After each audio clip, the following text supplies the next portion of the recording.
Hello everyone, a very pleasant day to you. Here are the top stories this hour.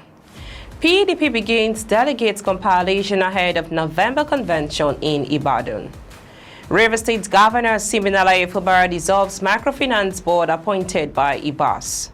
On the foreign scene, Israel marks 2 years since 7th October attack as Tama tells students to avoid UN breaches protest. A very good day to you and welcome to First NS News Port Harcourt. I am Becky Usoro. Now the news in details.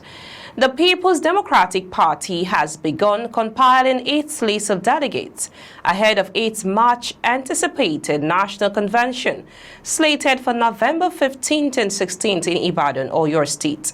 Adamawa State Governor Amadou Fintiri disclosed this on Monday in Abuja during a meeting of the PDP National Convention Organizing Committee Protocol Subcommittee. He vowed that under his leadership, the party would not falter, assuring members that the forthcoming convention would produce credible and respected leaders. The Adamawa governor stressed that the convention will be open and inclusive, assuring that no aspirant will be denied the opportunity to contest, provided they met the party's requirements. Describing the PDP as the biggest and largest party in sub-Saharan Africa, Fintiri called on members to make sacrifices to ensure a successful convention. Please make sacrifices and don't mind any noise you hear. We will be victorious at the end, he said. You are listening to news on First NS News Port Harcourt. Let's go for a short break. When we return to bring to you more details on Rivers State Governor Siminalayi Fubara dissolves Microfinance board appointed by Ibas. On the foreign scene, Israel marks 2 years since 7th October attack as Tama tells students to avoid UN breaches protest.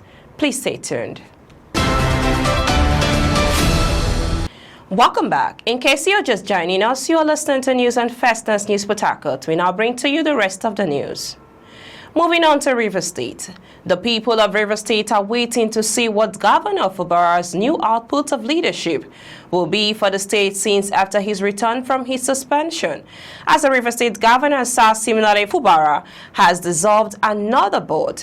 The Rivers State Microfinance Agency, inaugurated by the former sole administrator of the state, Vice Admiral Ibas, retired. The dissolution occurred about 2 days after Fubara disbanded. The Rivers Pension Board and directed the State Accountant General to take charge of the board's activities till further notice. The recently dissolved Microfinance Board was among the 8 agencies inaugurated in one fell swoop by Ibas on August 14th, with Professor Aldefos Toby named as the chairman. The governor, in a statement signed by the head of service, Dr. Iyingi Brown, appointed Pastor Jonathan Tobin to act as the managing director of the agency. The statement said, "The River State governor hereby announces the dissolution of the board of the River State Microfinance Agency and the immediate appointment of Pastor Jonathan Tobin as the acting managing director of the agency. Consequently, members of the defunct board are advised by this notice to hand over all properties and assets of the board in their possession to the acting managing director of the agency." His Excellency, the Executive Governor of Rivers State, Sir Siminalayi Fubara, will in due course reconstitute the board. We now move on to the foreign news. Israelis are gathering at memorial events to mark 2 years since Hamas attack on 7th October 2023, in which about 1,200 people were killed and 251 others were taken hostage. At the site of the Nova Festival attack, memorials are garnished with flowers, tributes, and candles. Israel military launched a campaign in Gaza in response to Hamas attacks, which has killed about 67,160 people there, according to Hamas Health Ministry.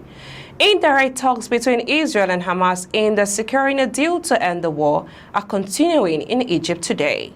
Meanwhile, Prime Minister Keir Starmer is asking students not to join pro-Palestinian protests on the second anniversary of the 7th October attack today. Starmer stresses that the UK will always stand tall and united against those seeking to harm Jewish communities. Our Jewish communities have also endured rising anti-Semitism on our streets in our country, he adds. That's all on the news this hour. We now bring you the highlights of the top stories so far. We brought to you that PDP has begun delegate compilation ahead of November convention in Ibadan. We brought to you the River State Governor, Fubara, dissolves Microfinance board appointed by Ibas. On the foreign scene, Israel marks 2 years since 7th October attack, as Tama tells students to avoid UN breaches protests. Do remember, democracy is the only system that persists in asking the powers that be whether the other powers that ought to be. I am Becky Usara from I and the entire team in Port Harcourt, Nigeria. Many thanks for watching. Bye for now.